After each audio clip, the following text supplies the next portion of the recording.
Good Tuesday morning, everyone. My name is Josiah Pike, and these are your Fastcast digital headlines for January 20th.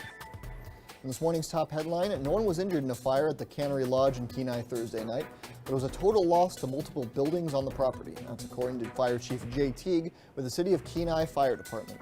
Our first tactical priority on scene was to protect that building, as it is one of the main assets for the Cannery Lodge, and it is also a historical building, one of the original historical structures that has been on that site now for over 100 years.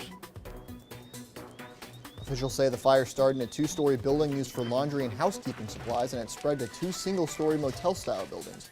However, the lodge's restaurant did not burn. It was pretty difficult for fire crews to operate without any injuries. We were, like the rest of Alaska, working on top of a few inches of solid ice. And then also the water accumulation from firefighting operations was also making it difficult. The cause of the fire is still under investigation, but Teague says no foul play is suspected.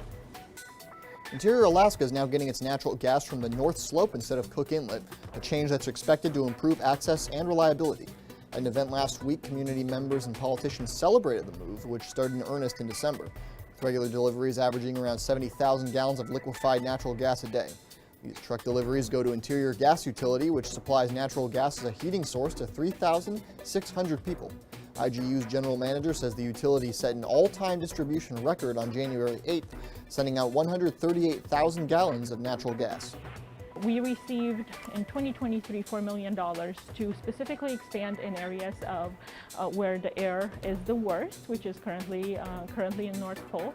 So with that funding, in the last 2 years, we've installed about 17 miles of additional main line, enabling us to have access to a lot more potential consumers.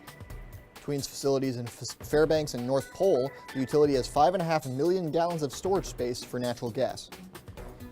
Finally, recreational halibut fishermen could soon see their limits cut in half. The proposal to reduce private halibut catches goes to a vote this week with the internal Pacific Halibut Commission. The proposal, out of Seattle by the Fishing Vessel Owners Association, aims to help the health of Pacific halibut in Alaska.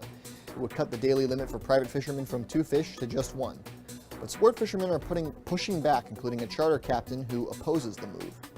It's mind-boggling to me that a private person will be able to catch less than a person on a charter. That doesn't make sense to me. We're out there doing it to make money, and we can catch more than that. So if you pay me, you can catch more. It goes against everything to me for the most restricted person to be the private person. For Alaskans, catching halibut and being able to put some up like that is a big part of, us providing food for ourselves.